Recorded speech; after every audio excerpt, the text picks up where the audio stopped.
Okay, go ahead. Okay. I'd like to welcome everyone to the May 19, 2023 meeting of the Niskayuna Complete Streets Committee. Our meetings are usually the last Friday in the month, and we've moved up, I presume, because of Memorial Day weekend, but we moved up to the 19th in May. And welcome to the public and other folks. And I'll start with our roll call, if I may. Tess Healy, Tess, I'm hopeful we'll be joining soon. Am I? Tess, are you here? Well, I expect she'll join us. Carla Dougal is here. Hello, Carla. How are you? I'm here. Jim Levy, I believe I saw Jim's name out there. Jim, how are you today? I'm good, but the power line outside my house is arcing, so I'm going to call National Grid. I might lose power. I'll let you know. Well, you know, you're one of those electrifying individuals, so I'm not surprised that things are arcing around your neighborhood, and we want to harness some of that energy. So I hope it's not a safety issue. Elise Corbin, maybe, do we know or not for today? She sometimes can't join us because of school, but I'll just quickly mention Abhi Bar is here, who's expressed a student an interest in joining the Complete Streets Committee as a student representative. Andrew Millspa, how are you today, Andrew? I said hello earlier. It's a pleasure to have you here. And Catherine Kuzman, how are you, Catherine? Very It's a pleasure good. to have you here as well. Okay. And Ben O'Shea, Ben, are you out there yet? Ben, a lot of times is 5 minutes a little because he's got to get out of school and get over and get plugged in. So I expect him to be here.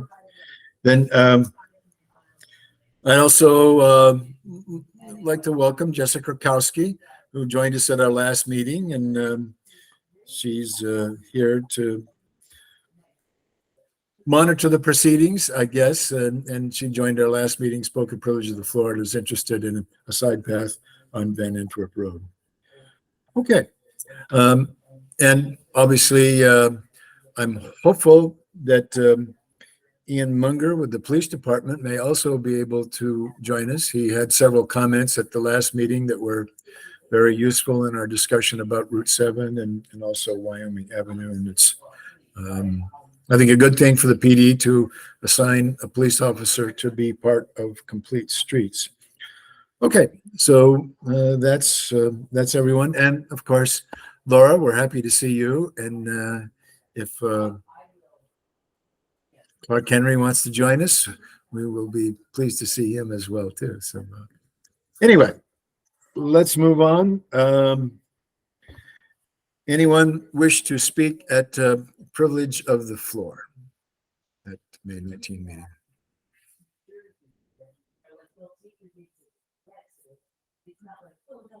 Any speakers on a Complete Streets topic concerning the town of Niskayuna? Okay. Laura, did Barbara Burgess contact you about Mountain View Ave? You're muted, Laura. Sorry. I did get an email from her actually a little while ago. Okay, she was, I guess she was interested in exploring, like making a connection between the two pieces of Mountain View Ave, the one that comes off of Rose Hill Boulevard and Ruffner Road down to Hempstead Lane, I guess, where it ends there. And she was interested in creating like a path or establishing a sort of an improved path between the two segments, because a lot of people use that anyway, and it's sort of like a Whitty Road, Adam Drive kind of connection, but the town owns the land. And she was wondering about, you know, making improvements to that. I can email her before the next meeting, but I did go over and look at the area, and I guess the town mows it, but not often, like every year Oh, like once a year. yeah, and it's enough for bikers to go through, but it would be nice to have a path that makes it more safe to walk through and everything. So yeah, I did get that email. I think my first thought on that is that we should send that on to the highway department to just get what their thoughts are on that. But I didn't follow up, but I will take that email and send it to the highway department, and then maybe we can like internally look in whether or not we could do something like that and get back to her. Okay. Can I ask on that, Laura, is there any prospect that that's a paper street now that might eventually be a connected road, or? I is it- don't think it can be a connected road because of grades. Okay. If you paved it, I think that it just will not meet code. Okay. It's just so steep. Yeah. It's steep right on the, I did go look at it. It's very steep on the the Rose Hill Boulevard side. But a lot of it's level, so I don't know how much of an issue for like a smaller path that would be. Yeah, I don't know how much of an issue it would be for a path. I feel like, if we're already mowing it, maybe we could just, mow it more or something. Yeah, that's Or just put down some of our, mulch chips or something, but I really can't speak for the highway department. But Okay. I do think a road is difficult there. okay. Okay.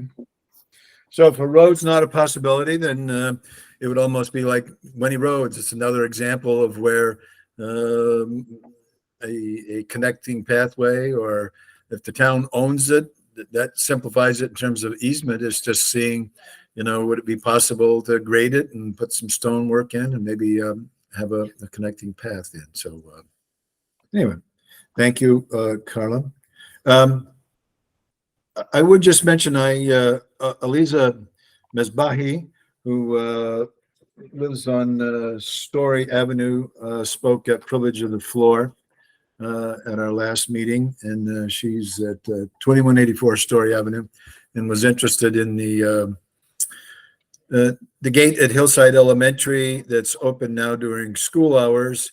Several neighbors would like to see that, open during daylight hours to be used. And so I asked her if, she could do a little research to dig up the easement and how long that's been in place, and some other things. And she may send some information along to Complete Streets Committee, or have some information she wants to share with school board members. And she's interested in the gate being open there. And it also, I think, is a safety thing if students can get from Van Antwerp over to Hillside Elementary without necessarily having to go down Van Antwerp and go along Plum and then the long way around to get to the playground. But anyway, she spoke with us. And old business, we did, Mr. Mastrani spoke at Privilege of the Floor about Wyoming Avenue, and I'm digging out some of my records on that, and some emails from other residents on Wyoming Avenue that are concerned about that. Okay. I'd like to briefly review the minutes for April 28th. They were attached to the meeting agenda, and I did not find any corrections in those minutes, and I would just quickly ask if any other member of the committee had a chance to read through the minutes for April 28th, and whether anyone else has a correction or an addition they would like to make in the minutes.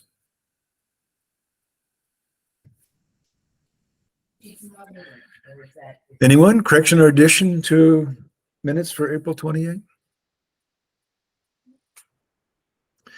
Well, seeing no hands, I would like to move adoption of the minutes for April 28, and looking for a second from another member of the committee. Carla Duggal has offered a second, moved in second, and I guess I would like to see a show of hands. All those in favor of adopting the minutes on for our April 28 meeting, hands. Okay, no opposed, so I'd say unanimously adopted. Moving on to old business. I was just wondering, Laura, if you just wanted to make brief mention of the priority letters and our goals that we send to the supervisor's office. I did get a message back from the supervisor that, or from Laura, that she would like to refer our priority letters to the town board in hopes of getting a town board resolution endorsing them. And I had a few corrections sending them forward, but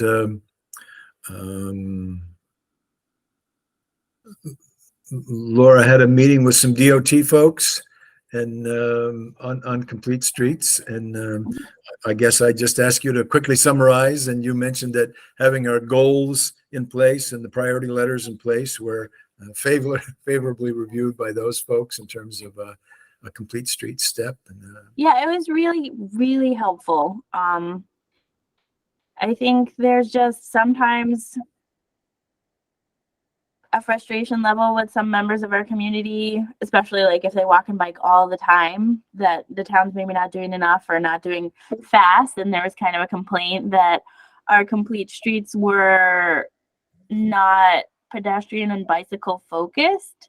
And so I had a meeting with Federal Highways and DOT. And during those discussions, I printed out our adopted goals and our adopted priority letters. And it was amazingly helpful to just be able to say, these are our goals, these were our adopted priorities, and they were exactly in line with everything that the DOT and the Federal Highways would want to see. And they also, I think, were really helpful to the resident who didn't understand necessarily what we were really trying to accomplish. So yeah, I think that pushing those forward and getting those adopted was extremely beneficial. And it was right in line with everything that the people in that boardroom were looking to see. So I just wanted to thank you guys for doing that. And thank you, Bill, specifically, because I know that it was kind of like, Laura, get these on the agenda. Laura, get these on the agenda. And I'm so glad that you did, because it made a difference in that meeting. There's no question about it.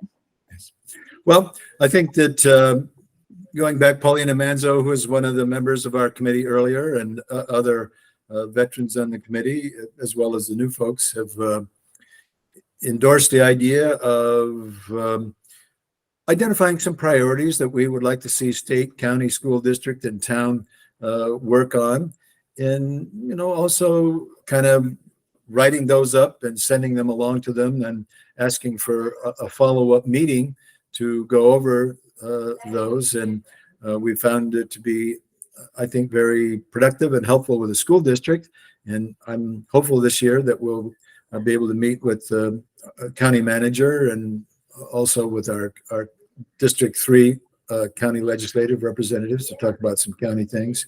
And also, especially with the accident history on Route 7, the recent one, plus other things on state roads that we've been talking about that are hotspots or safety things, that we'll get a chance to meet with the state DOT.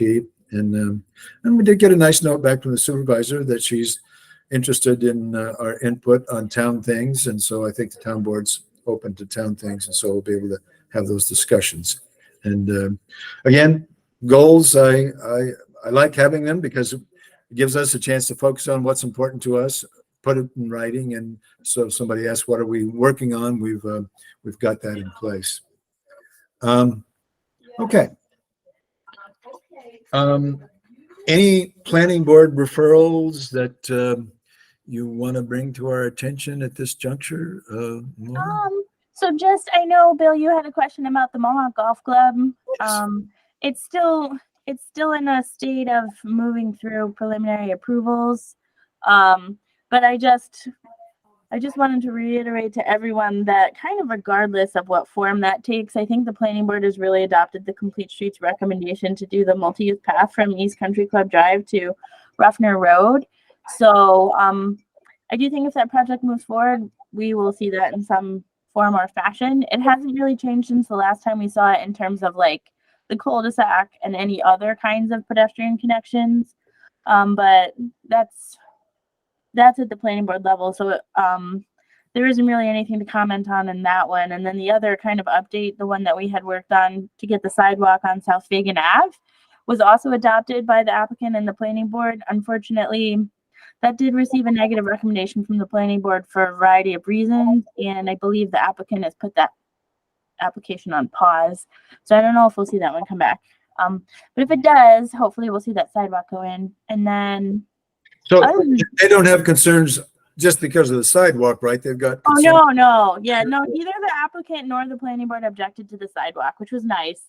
The applicant did object to the sidewalk going all the way to Albany Street. So we only got the sidewalk right in front of their site. But that was still kind of a critical piece of sidewalk because the bus stop, I think, is right on the corner of South Fagan and State Street.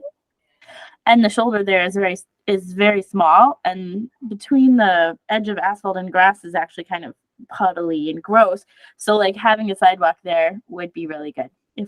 If that does come back, I thought that was a really good recommendation from the Complete Streets Committee, and hopefully we'll be able to move it forward at some point.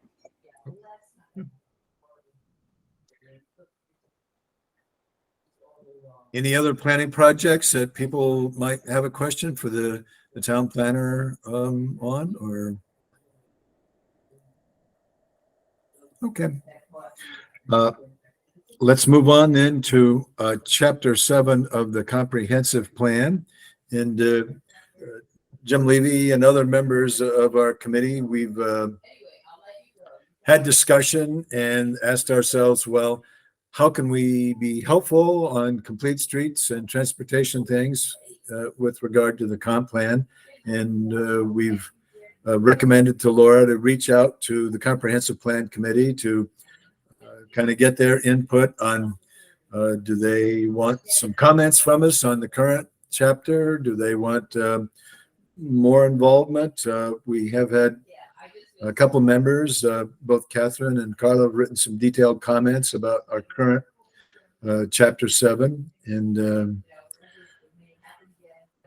it sounded to me like, Laura, that your last conversation with Chairman Strayer was if there are more comments, or even if Complete Streets wants to try their hand at a rough draft at chapter 7, that they would be willing to entertain that. And that would give us a chance to, we do have a spreadsheet with 20 or so projects that are kind of school connected, but other spreadsheets that have projects we want to see get done in the town. And we also have our Safe Routes to Schools map, our draft map for non-motorized movement throughout the town. That could be an appendix.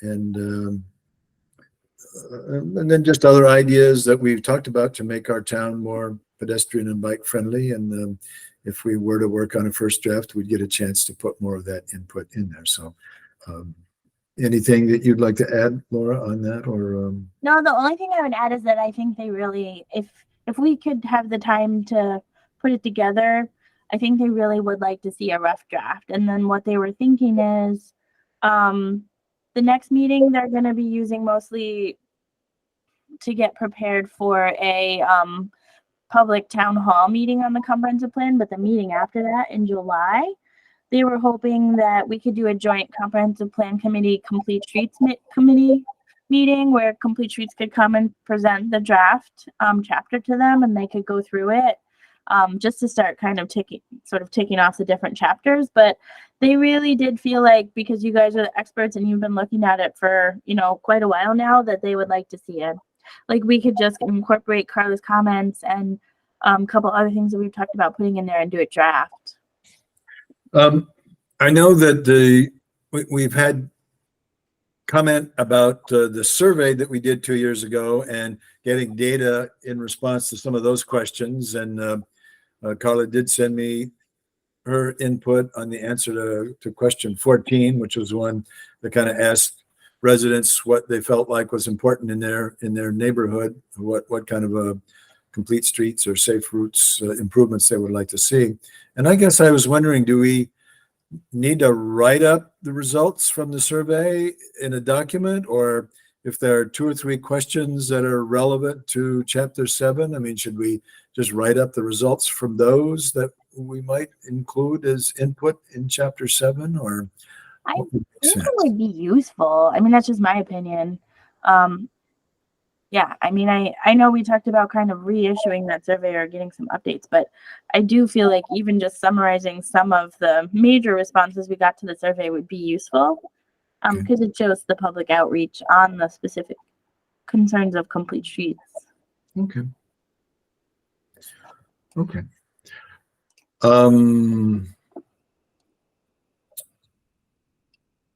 Okay. So do we need a, I don't know, a subgroup of folks on our Complete Streets Committee that,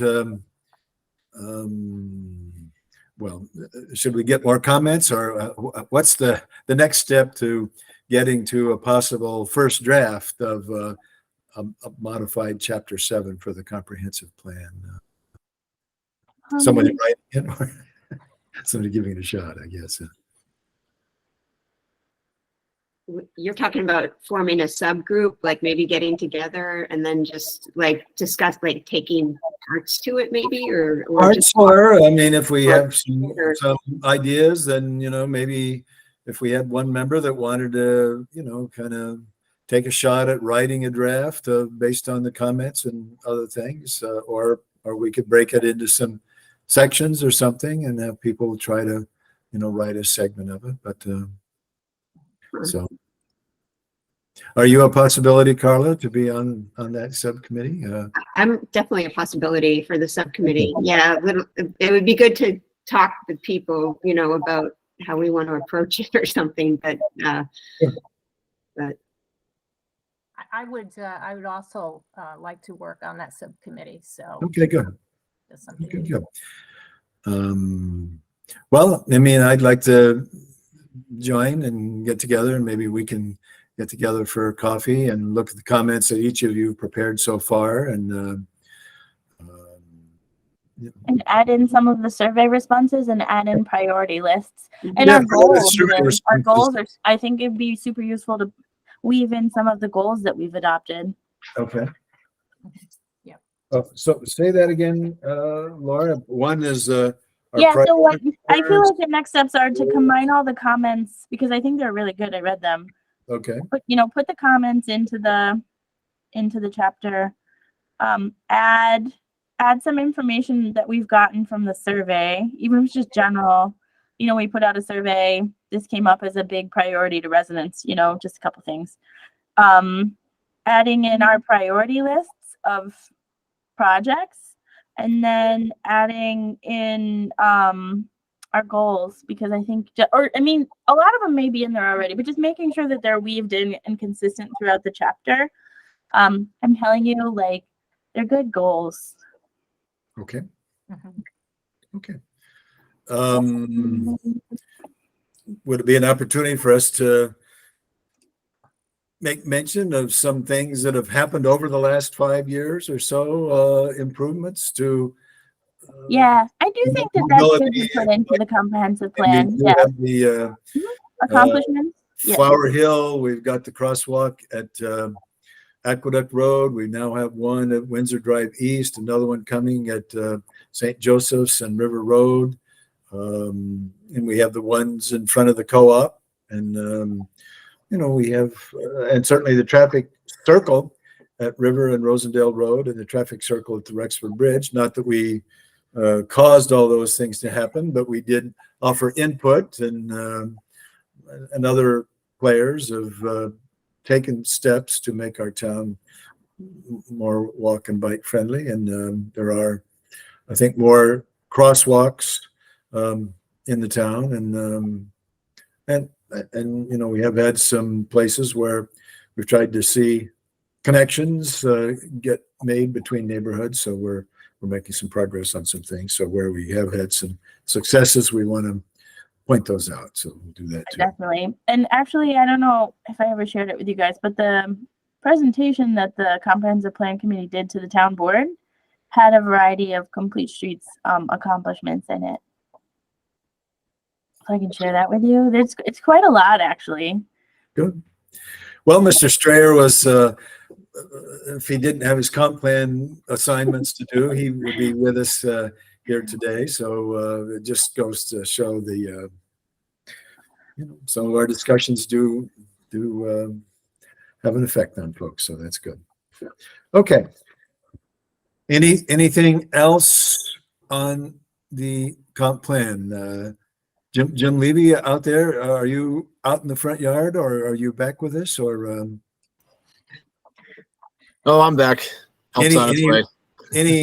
any comp plan input that you want to toss in before we leave the topic, or I can definitely be part of the committee and help, bring ideas together. And I think I put the survey out, so I can run a quick Survey Monkey analysis on that to do the kind of the highlight, high level results and work with you on that.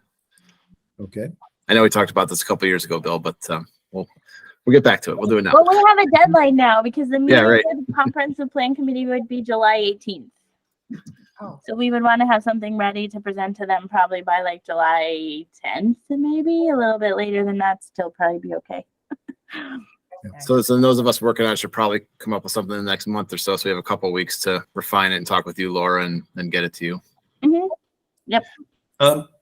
The results of the survey, I mean, if we just had a table that summarized the results and maybe a chart that went with the table and, a moderate paragraph that described the findings. I mean, it certainly wouldn't work for Carla's question, but some of the other questions are more straightforward presentation of the data in terms of what we learned. And we can certainly do that, we could have the benefit of what we learned from citizens without necessarily having to, write a whole report.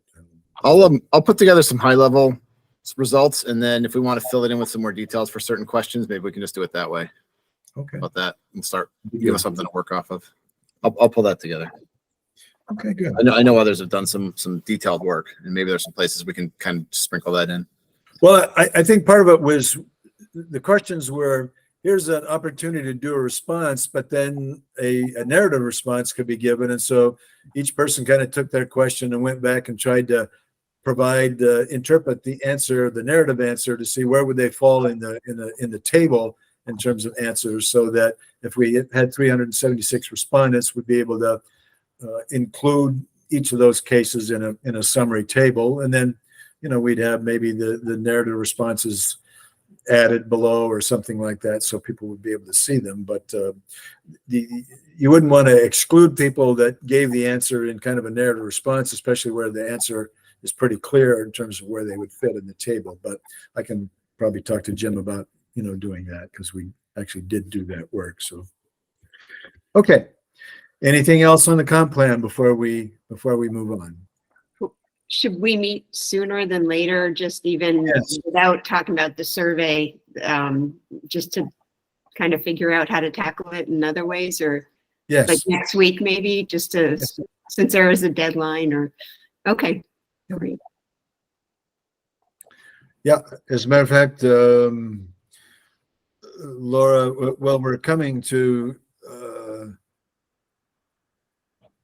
Yeah, discussion. actually, we have an even higher priority than that, actually. Yeah, but if we got together in a room, it's possible we could do a little bit of both. If we Yeah. did get together in a meeting, we could do some on the grants and then maybe spend some time on kicking some ideas around on the comp plan. So we could probably do both of those if we had a subgroup together. Mhm. Okay. So we will do that. Carla, we'll try to set up a time when we can get together and do that next week. Route 7 safety and traffic calming measures. I would like to add, I don't know if Ben O'Shea has joined us or not yet, but Ben and I did ask for a chance to talk to Ian Munger and the chief on some other neighborhood issues, more particularly on Wyoming Avenue, but we also asked if they could share a little on Route 7, and they did. They did mention that they had worked with District Attorney Bob Carney, that our town supervisor had worked with District Attorney and had sent a letter to DOT articulating some of the concerns about Route 7, reflecting, I think, input from Catherine Kuzman and other people that, we have this really 5 fatality incidents in a 15-month period or so, and that's a very sobering. And so we wanted to convey that that's troubling, and actually get the attention of DOT that they need to take some steps to address some of the safety issues on Route 7. And Ben and I basically heard a similar discussion that Detective Munger gave to this committee last time, that, you know, the 5 or 6 incidents that have happened, you know, there are different aspects to each one, that some speed and other factors. And I guess one of the things that, you know, we did sort of decide on was that during the coronavirus, there were fewer people on roads, and people that stayed on the roads. I mean, it was kind of, I mean, every road was kind of more wide open. There were fewer cars on it, and particularly a road like Route 7 that has 4 lanes and the median. And you know, there are not a lot of street trees on Route 7, and there's not a median, and there's not a curved median. There's not a lot of pedestrian. I mean, there are some pedestrian crosswalks at a few of the intersections, but it's rare when you see pedestrians using those to get across. And so visually, it just gives the image that you can go fast on Route 7. And probably all of us, when we drive that road, you look down and you're maybe doing 5 over the speed limit or whatever, and other motorists, you know, the same way. And that as we've gotten more traffic back, with people going back to work and more traffic on the roads, I mean, you still have some drivers that are used to going fast, and you know, you just, it's not that easy or that wide open to do anymore, because a lot of the other motorists are there. So people have been perhaps a bit reckless with speed and other things, and so we've had accidents. And so, I mean, nobody really has the answer, but they're trying to work on it. And I think that kind of at our last meeting, we discussed, well, maybe some of the Safe Streets and Roads for All money, we should look at something on Route 7. But the more we discussed it in committee, it occurred to us that Troy Road is a state road. They have the legal jurisdiction of the road. It's really up to them to decide, well, what are the safety issues, and what are steps that could be done to calm traffic, and where would they find the money to do those things. And so that's kind of what prompted us to say, well, for some of that we really need to change our focus maybe on Safe Streets and Roads for All to county and town roads, and also our grant writing to focus on some smaller projects that are those in the town. And it doesn't mean that we're not concerned about Route 7, that we don't want to not encourage the chief of police, the district attorney, our county representatives, and our town supervisor to keep pushing the state DOT to look at Troy Road. But in terms of grants, we probably need to focus on some other opportunities and try to get those done. So, but it was just having Ian Munger at our last meeting. Not only do we have the focus of the planning department, but it's nice that the supervisor and the chief of police have taken an interest in Complete Streets and want to be part of those discussions as well. So why don't we talk, unless anyone has anything else they want to add on Route 7 safety measures, I'd like to move on to new business, the grant writer assistance. And just, I'll let Laura kind of catch us up to date on that if she's willing. And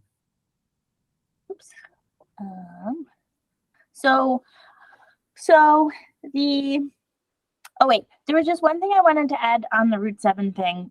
Well, it's still on the top of pretty much all of our priority letters except for the school, and it will continue to be, right? But then the other thing about the Safe Routes for All grant is that CDTC actually received a grant from them to do more specific planning, which would be better for implementation in the future. So when Bill and I were discussing, we felt like taking the limited resource that we have of time and directing it into these grants that we could get a hold on that will give us some definite, like, hopefully, if we get them, major pedestrian improvements, while the CDTC is working on that study that'll help us be much more competitive for safe streets for all. Yeah, I would just add as a footnote to that, that the CDTC did have what was kind of a Yeah. base plan before, which they said to us that we have Could use. could use, that it's kind of a study on traffic safety issues, which the federal government in the Safe Streets and Roads for All plan wouldn't let you move on to an implementation grant unless you had a safety assessment plan done. And CDTC and Sandy Misowitz and some of the other folks there said, we have done this effort. We believe it's enough to be a qualifying safety assessment plan, and you could go ahead with implementation. But what Laura said is that they have gotten money basically to do a more detailed safety assessment plan, and using that we'd be in much better shape, Schenectady County, to get implementation money if we were basing our requests off of the new safety assessment plan that CDTC has gotten, I guess 1.4 million or something like that. It's a lot. Yeah. So that's a good thing. And Laura's point was we need to continue to talk to the CDTC people to make sure that issues like safe routes to schools is part of the safety assessment plan, so that if you have communities like really Rotterdam, Glenville, Niskayuna that are interested in safe routes, we may not have a lot of accidents or fatalities, mercifully, on safe routes to schools, but that is something that was a funding emphasis in the Safe Streets and Roads for All. So, we want that to be covered in the CDTC safety assessment plan, so that we have that as a base in which to apply for money that would be fit. So it's not just Troy Road, but other things that are safety things that we might like to get some money for in Niskayuna.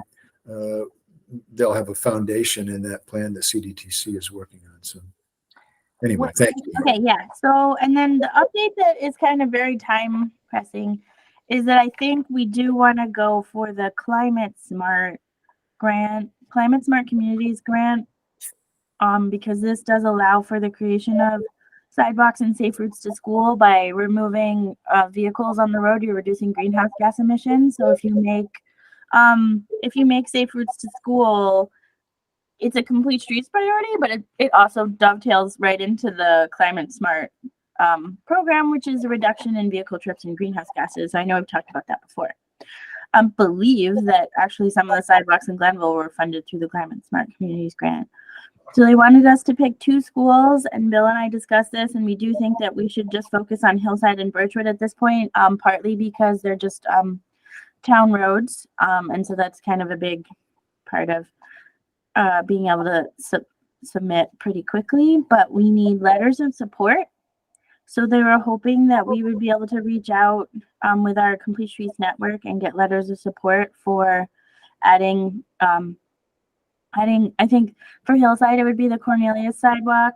Still working on the Plum sidewalk, so I don't know that we'll need that or not, but we could mention it anyway. And then possibly, although I know this isn't a town road, but the county had already submitted for Grand Boulevard to have sidewalk updates.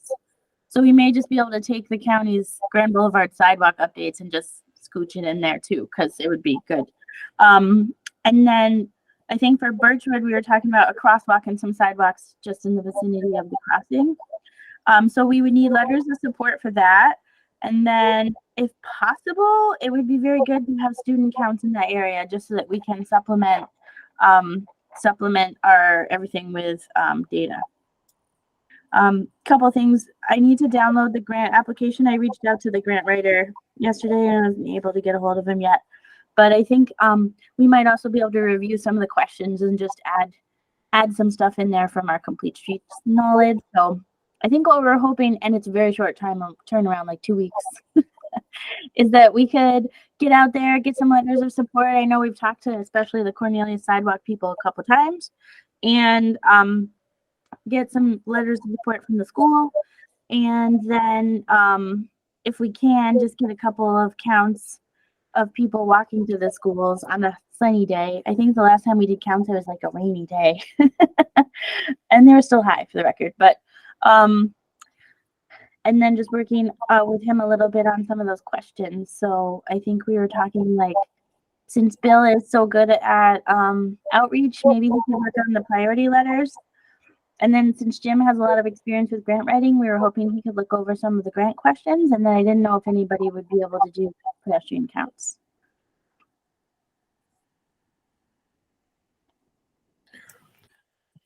The pedestrian counts is going to require several people, Laura. Depending on where, like at Hillside, they go in from at least three different locations, if not four. So we're going to need a couple people, like one out on, one out at the intersection where they cut through the corner, then one up at the main entrance where the buses come in, and then one down below. Oh, so that's not like the St. Joseph's crossing. So that's way harder. We can make that happen. We have volunteers. Yeah, we did it before when we did we did that study up at for Craig. Mm-hmm. A couple of us went out at a time, but we'll need to coordinate, I think, a couple people at a time to make sure it captures everyone, depending on where we are. And if we can't do that, I don't think it's critical to the grant. That's like third priority. But if we can do it, I think it would help. Yeah. I don't think it's required. It wouldn't be that long. It's, a half hour people's time in the morning and or the afternoon, depending on what we want to do, because the kids are in and out pretty quick, usually. And we certainly can get some counts at Birchwood, but it's an elementary school, and I think a lot of parents there are just, there's no walkway on Birchwood. There's a lot We're of not using it right now. I know, I agree. I think the counts at Birchwood would be low. But now it's like the speed of cars, and there's no walkway. Yeah, I know. So that data might not help us a whole lot, but the Hillside data might help us. Yeah. I agree with you. Birchwood's going to be very low, I think.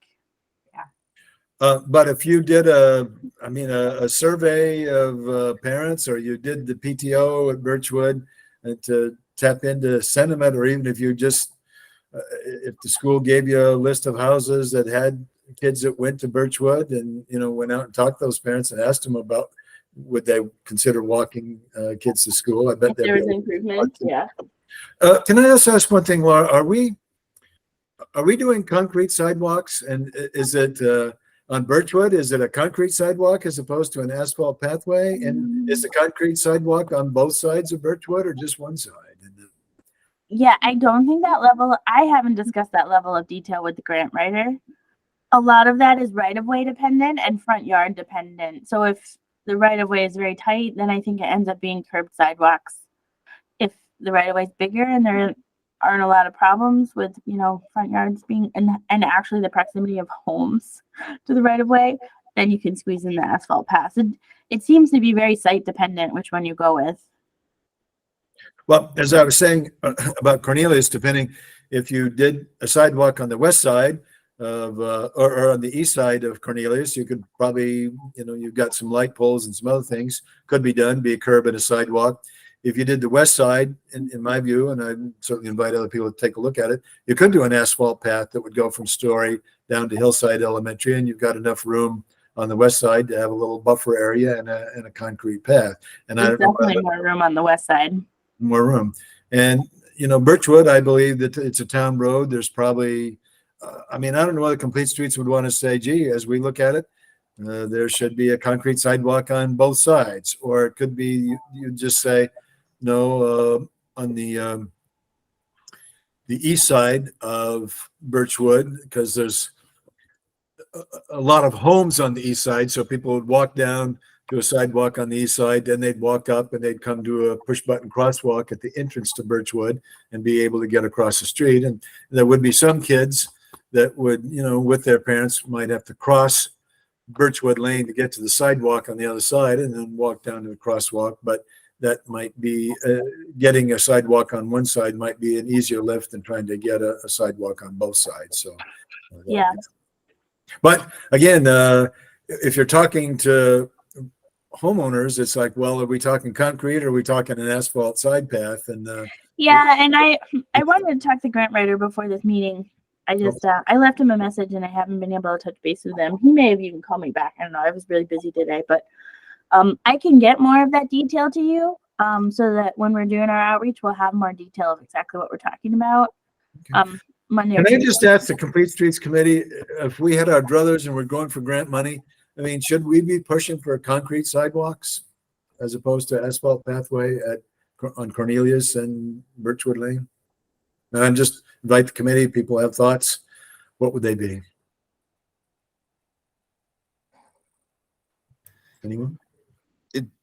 It's a preference thing. Sometimes people do like these things to look like sidewalks. I'm actually dealing with that in another community, so it doesn't look like, say, another travel lane. I'm dealing with that exact issue in another community where we're talking about this right now. We're talking about putting in a 12-foot wide side path, but it's going to look like a sidewalk. It's going to have the, it'll be concrete and it will look different.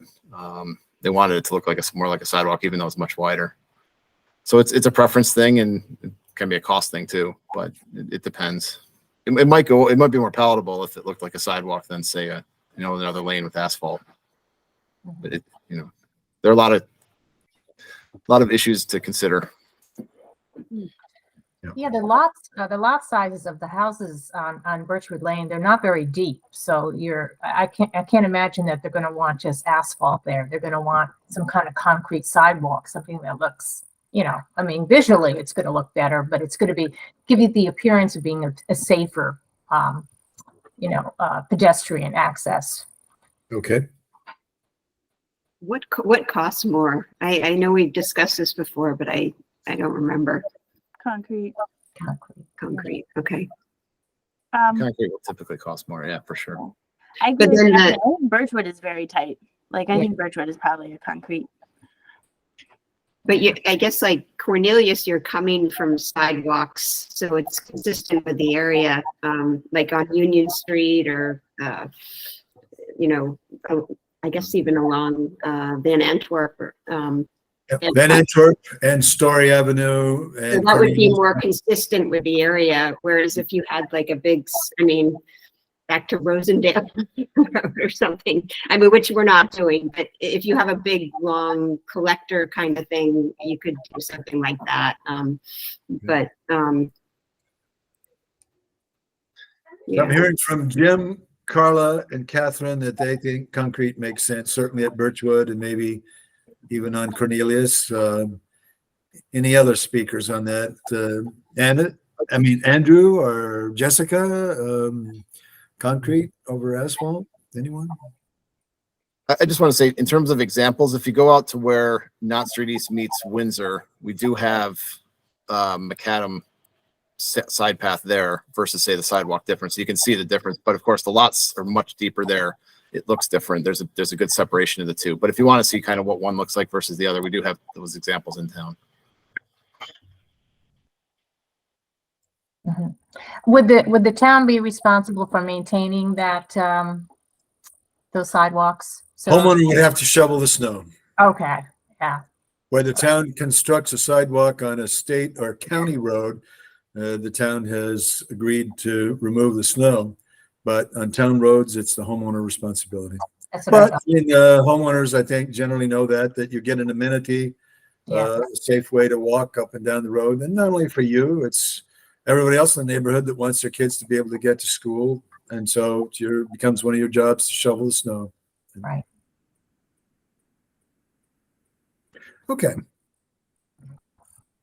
Well, I'll offer I could do either one, but Birchwood, I think concrete makes the most sense. I could go with either on Cornelius, but I think the grant writer might appreciate having that input because the dollar figure is quite different. And he might say, well, it'd be better if I knew what you wanted because concrete might be double the cost of asphalt. And so if that's what you want, tell me now. And so that's how we'll figure the funding out on it. Okay, so Yeah, I'll give you guys a little more data, but from the grant writer, but I agree with Carla on just the consistency of the character of the neighborhood on Cornelius.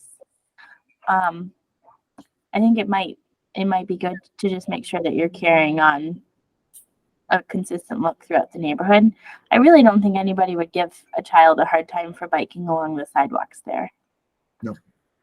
And actually, you could do concrete on either side of Cornelius. If one looked better, you could the nice point about having a buffer, since there are cars and buses on Cornelius, if you had a buffer and then a concrete sidewalk, then Yeah. the pedestrians and even bikers are segmented a bit from the auto traffic, and so that's a good thing. Yeah, there's definitely way more room on the west side. Okay. Laura's point was, if we wait for CDTC to do the traffic assessment, that sort of means that we're not going to try to put a push on to submit a Safe Streets and Roads for All application for July 10. So that deadline is not on our plate, but some of the smaller grants, the deadline's coming up much faster. So we got to work on that. And then with the comp plan, we're going to have to move our feet a little bit to get some input on that as well too. But we're at least spared focusing on the safe. We may apply for that in 2024, but we don't have to meet a July 10, 2023 deadline on that. So, okay.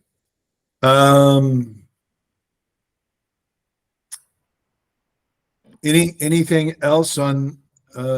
So, Laura, you're going to set up something to meet with the grant writer so that we can hammer out what we need and that sort of thing. And Yes, when I get a hold of him, I will set up a meeting with whoever wants to come, just so that we can jump on whatever they need and get that application in as quick as possible. I would add as a footnote that I do think that the town board, we've offered our spreadsheet and our recommendations where we've had 15 things, and they at least appears that our recommendations on Birchwood and Cornelius, they agree with those, and so they're willing to do, because we'll have to have the town board will have to agree on whatever streets we want to do work on and approve the grant application. So our submitting our priority letters and having our list, that's kind of paid off a little bit there too.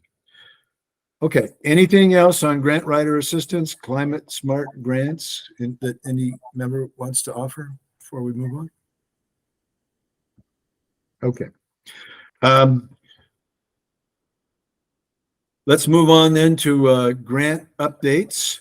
And I would first just like to mention that in our phone conversation, Laura told me that she had received a call from Paul Sheldon. Paul Sheldon with the county, and that the county, I have had a few conversations over the years with Mayor McCarthy, and he's generally indicated that, if you can find the resources to finish the sidewalk on Knott Street going from Baker down to the town line, which is about Garner, that he would do his best to find the money to go from Garner to Lexington Parkway, and that Paul Sheldon informed our town planner that he thought he was going to make a special effort to find the money, and he thought it was possible. And I do want to give some credit to our county legislator, Tom Constantine, who I believe has reached out to Mr. Sheldon. And really, it's been 20 years that it's been there. I think the sidewalk on Knott Street that goes from Baker down to the co-op has largely been there, and it's a hazard because the motorists can't see the pedestrians can't see the motorists, and when you get the snowbanks there, the pedestrians have to walk over Knott Street on the hill, and so this really needs to be fixed. And I'm just encouraged that the county is finally going to do something on that, and that our county reps have got that on the radar screen and are going to do something. So that's a good one. Anyway, sorry, Laura. St. Joseph's and Upper Union, any news on those, the crosswalks? So Upper Union Street is done. I was out there yesterday taking pictures to submit for grant reimbursement. We did have to carve a lot out of that grant. So really what it comes down to is that there's new sidewalk on either side of a high visibility crosswalk that has a push button, rapid flashing beacon. I was taking pictures, so I tried it. I went back and forth. It worked good. There's just a couple things. I think we need some grass seeding on one side, and I can't remember what the other thing was. But I just have to tell you guys, like, sometimes my job's pretty hard, but I had a really great moment yesterday because when I was getting back into my town car, there are these three ladies that came down the sidewalk and they were so excited about the crosswalk. Like one of them, I could hear them. Like I was on the other side of the road, but I could hear them. And one of them was like, watch this, watch this, watch this. And she pushed the button. And then she was like, okay, stop. And then she went out into the crosswalk and she was like waving to the cars as she was walking by. And I was like, yes. I mean, I wish we could have put more, but oh, I remember what the other thing is. We have to paint over the old crosswalk so you don't have two crosswalks that close to each other. But yeah, someone was very much enjoying our new crosswalk over there. So, and I got to witness it. It was a happy moment. On the flip side, St. Joseph, the crosswalk's in. I have been seeing an incredible amount of people over there trying to cross. Without the rapid flashing beacon, cars aren't stopping as much for those, but the rapid flashing beacon is supposed to go in within the next couple days. Cars are still trying to park over there. I've seen 3 different cars, even though the whole parking lot is dug up and it's got like, you know, orange fencing around the whole thing. Cars are driving around the fencing between the little thing and like parking behind the fencing and half on the bike path. And I'm just like, oh my gosh. So I'm going to try and have a meeting with the police chief. It's possible that this may stop when we get the landscaping in, but I don't know. So I want to come up with like kind of a plan to just notice people who are trying to do that. It's very frustrating. But it's also possible when the blinking lights go in that may make it even harder for the cars. But I've seen at least 3 cars that are pulling in and around the fencing over the crosswalk to still park in that parking lot, which for the record, you can't. The reason we had to remove that parking is it's just very unsafe when you put that crosswalk because of the conflicting movements. And there are plenty of places for cars to park along that bike path, but that's literally like the only place that you can get pedestrians to cross in that area. So I know that it may be a little inconvenient, but those cars have to drive a little farther. People can't do that. It's the only place that you can park, and you can't have those conflicting movements between the park and the landing of the crosswalk. So just, you know. Hey, Laura, when you meet with the police chief, can they put any of those temporary, like, police order, no parking signs that you see, like, along parade routes and, like, temporary events and things just to put there? Just to keep going. Yeah, I put up this parking lot is closed signs, but those came down, obviously, because we removed all the asphalt. But that might be it's a good idea, Andrew. I'll ask him, because maybe if you just make them neon, they'll listen. Well, and they have those ones that say, like, by order of the police. Yeah, by order of no the park. police, yeah. And I think when people see that, they, pay a little more attention than just the don't Yes, park here parking signs. It's a really good idea. I'll ask him that. And we might ask the chief to have some officers patrol that so that if there are people parking there, once he puts the signs up, no parking, that, that can help reduce parking if you could get a citation for parking where you're not supposed to. So Yeah, this is a good idea too, Bill. But I'm excited. I want to get up to see the crosswalk at St. Joseph's and River, because Really nice. and now we have a training loop, maybe in 2024, for a demonstration project that you start at Town Hall. You go down Knott Street East over to Windsor Drive. You go down across the Kelts property, and you use the crosswalk that's now across from Blatnick Park. And you'd have some complete streets people there to kind of manage using a push button crosswalk. Once you get over there, then you ride your bike up to the GE circle and back down to St. Joseph's Drive. Then you have another push button crosswalk that would allow you to get across River Road. And we'd have some staff there to, help manage training to do that. Then you come down St. Joseph's and loop around to Orchard Park and continue on down to the bike path that's next to Town Hall. So you'd make a loop starting at Town Hall, go down and go back, and you'd have a hill to go up and down, and you'd have some streets to go on, and 2 push button crosswalks to use as part of the thing. So it would be a really good training loop for both adult and young adult users of bikes. So I'm looking forward to that. So And I've used the Kelts Farm one a couple times, maybe because it's been there longer. People do seem to slow down and stop for that one pretty quickly. yes. It's all about physical changes and changing people's habits, which take time, but we're getting there.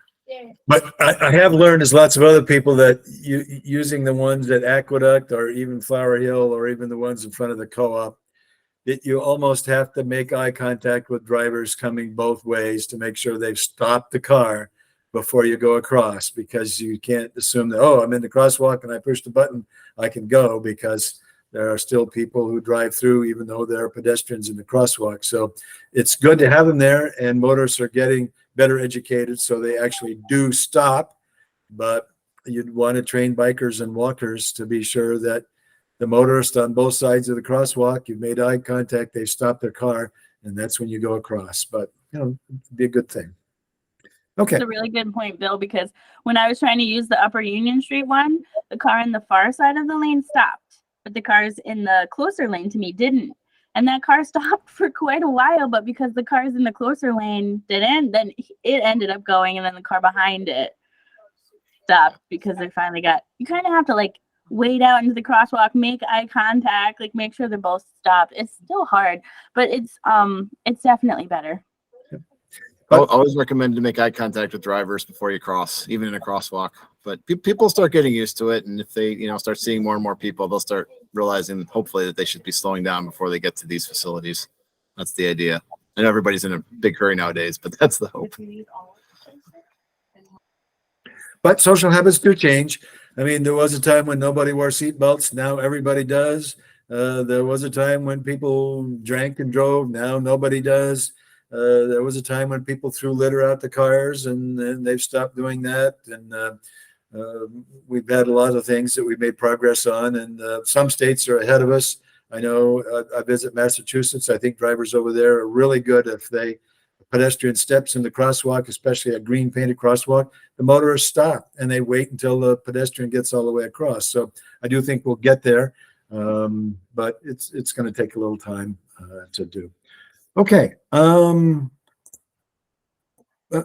thank you, Laura, for pushing these folks to keep these projects going. I mean, that's great. Plum Street sidewalk, any news on that, or is it just a matter of getting the money together? My TDE reached out to our contractor about a week ago and said, where are we on this bid? But we still don't have it yet. So I would expect to get that next week at the very latest. But we'll see, because that's going to dictate whether or not we have enough funding, or we add it into the Climate Smart grant or something. Okay. The demonstration project, we I think decided we're going to do the bike paths or the bike lanes on Lexington, and so is that just a matter of talking to the homeowners to see if we can hit the 70% mark of people being agreeable to having a painted bike lane? And if they do, then we should just paint them and do it. Yeah, and I like I said, I invited Trisha Bergami, my planning assistant, to this call because she can start doing logistics and stuff. So I mean, she's never done an event. She's gonna need to rely on you guys, but if you guys are like, oh, we need letters for this, then she can work on printing the letters. If you guys are like, this is how many people signed up, she can keep track of all of that and make the logistics start to work. So who's ever on the task force to get that demonstration project going can just start communicating with her. She's very good at communicating with me. So we can just make sure that you actually have some staff support to help you get that going. Okay. Good. Anyone have a question on the demonstration project? Jim, is it fair to say that you still have a rendition of what the bike lane would look like on Complete Streets?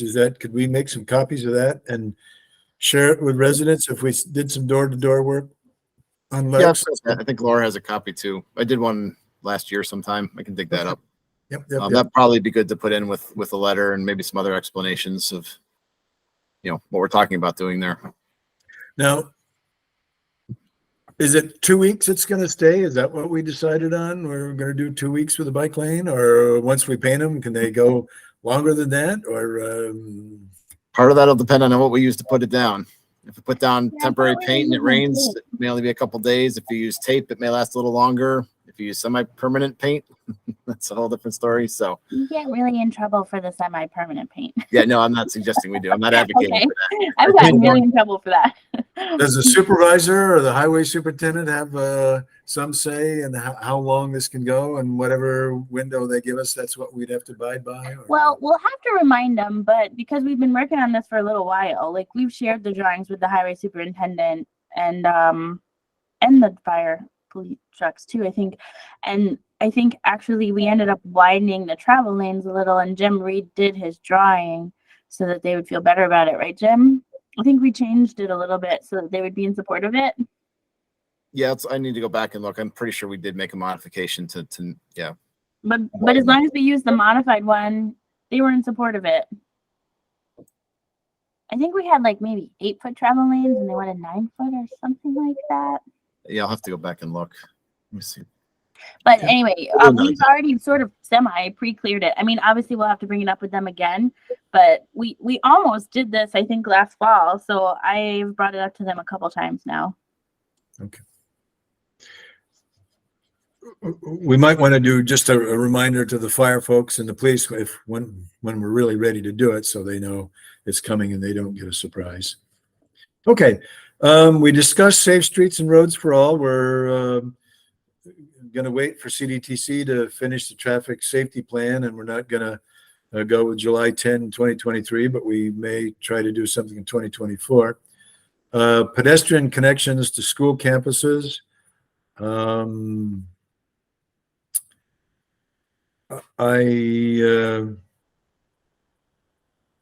I guess we do need to follow with a letter to the school, thanking them once again for meeting with us on this, and also thanking them for having the engineers and architects for the school district do some design on their own for safer pedestrian connections to each school campus.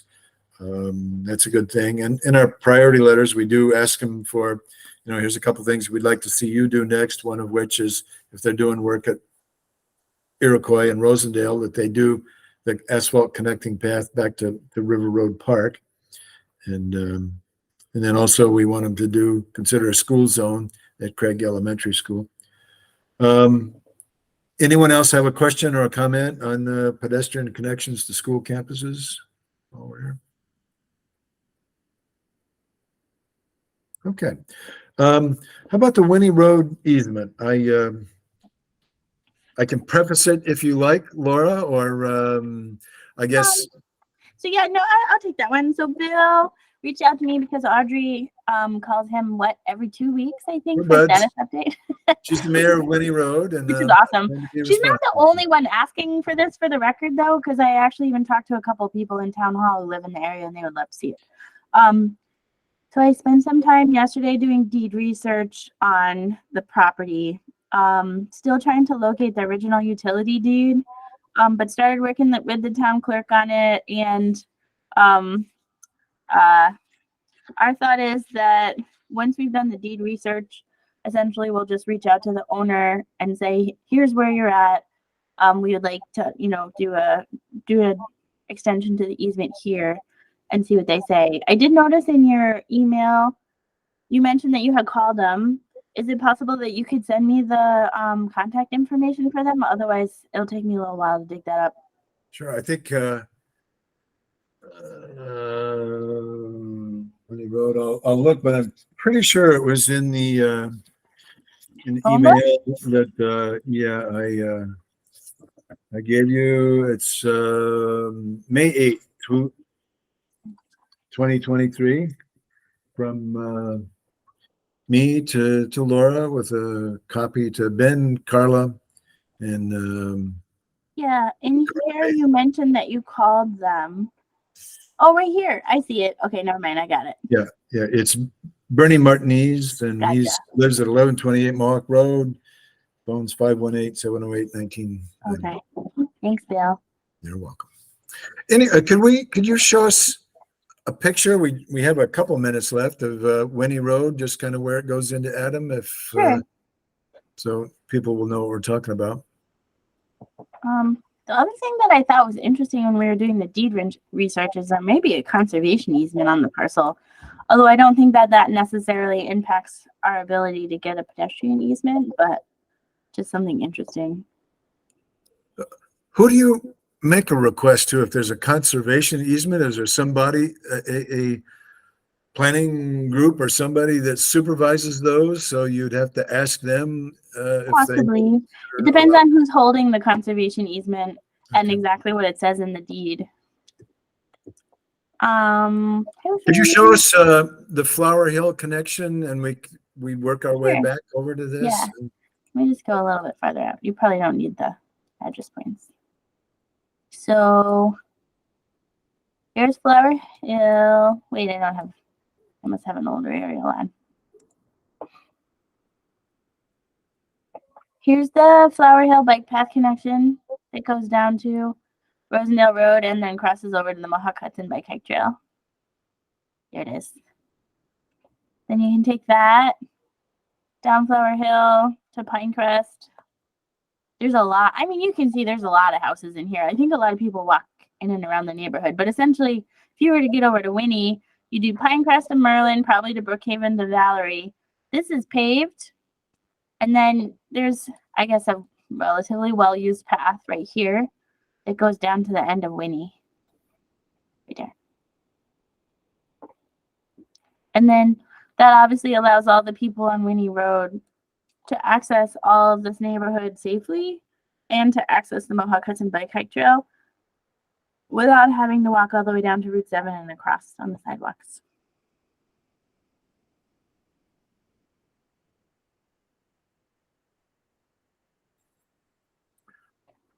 There's some topography here, though. We talked about this, I think. It's a little bit of a steepness.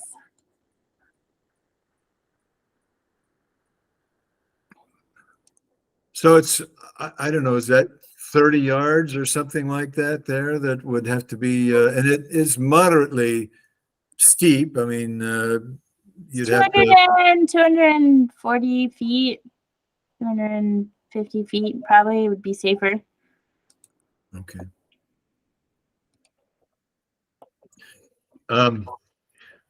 My hope is where you see the house to the left there, that if you could kind of go along that fence line, or maybe actually there's a shed over there, then it's the next property over. If you could go along there, that would get you over to Mohawk. I mean, then Mohawk, I believe, is a county road. If you could just get from County Clare Lane down to the lot that you've highlighted in blue there, and then have a asphalt strip that went back and connected to the bike path there, that Avon Crest North, all the homes that are there, that's Shannon, Catherine's neighborhood, basically, would all be able to get access on kind of more quiet town roads to the Flower Hill connection. In other words, if they could get over to County Clare, then if the county were willing to do a short strip of asphalt that would just get you down 5 or 6 houses, and then an asphalt strip that went along the fence line there that would get you to this extension on Winnie Road, that would, you go on Valerie and the other streets over there, that would get you to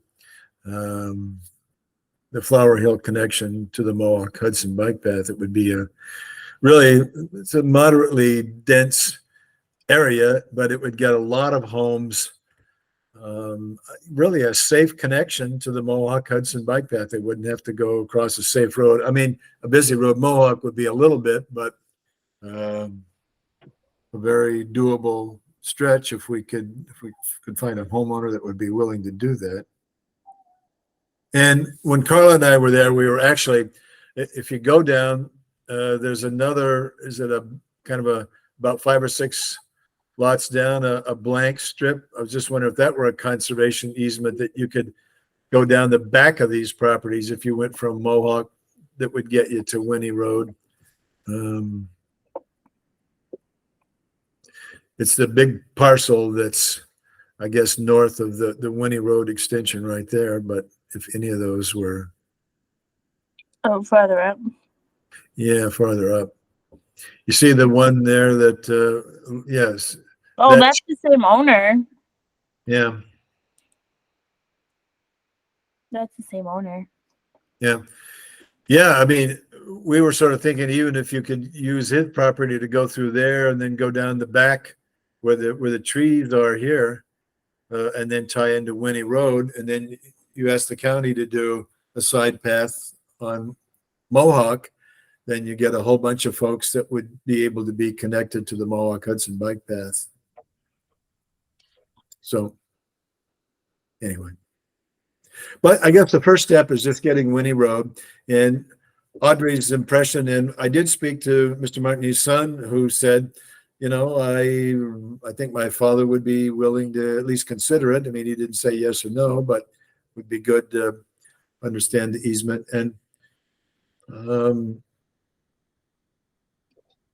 if an easement is granted, that frees the property owner from any liability from pedestrians or bikers. If you did a connecting path there, I mean, they wouldn't have to shovel snow, or they wouldn't have any legal liability for anybody that tripped or fell off their bike on the easement. Right. It would be owned by the town. Okay. And we would cover that with our insurance. Okay. Okay. Well, any progress that can be made by the town attorney and other town officials on that, that would be a good thing. And I don't know if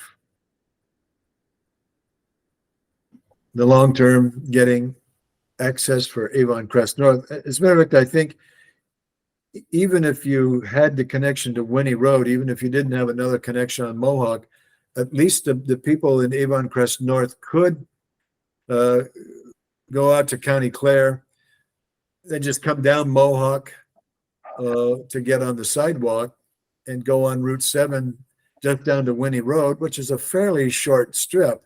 So you'd have a short stretch, but since we've had discussions about using the sidewalk on Route 7, essentially making it a multi-use pathway. So even if you're a bicyclist, you could ride on the sidewalk on Route 7 because, you know, people can't ride on Route 7 much now, but they could use the sidewalks on either side. So it would be a short stretch, but once you got to Winnie, then boom, you could get access to the Mohawk Hudson bike path, which would be a good thing. Okay. Anything else for today's meeting? I'd like to get people going 6 minutes early if we can, if there's less other business. If not, I'll entertain a motion to adjourn today's session. Second out there. Carla has seconded. Any ayes, hold up your hand, and if not, we'll adjourn for today, and we'll see you all. I guess June 30, our next meeting, but we will be seeing each other a bit between then, between the grant and working on Chapter 7 of the comp plan and answering some questions on the survey. So we'll be seeing each other, and so be sure to go to Niska Day tomorrow. It may rain, but that shouldn't deter us. The Luster Kings are a great music group. They're playing from 7 to 9, but the food courts will be open, the parade, and lots of things to do. So, you know, come up for a couple hours anyway, and bring your kids and your family along and celebrate. So see you then. Bye-bye. Thanks, Bill. You're welcome.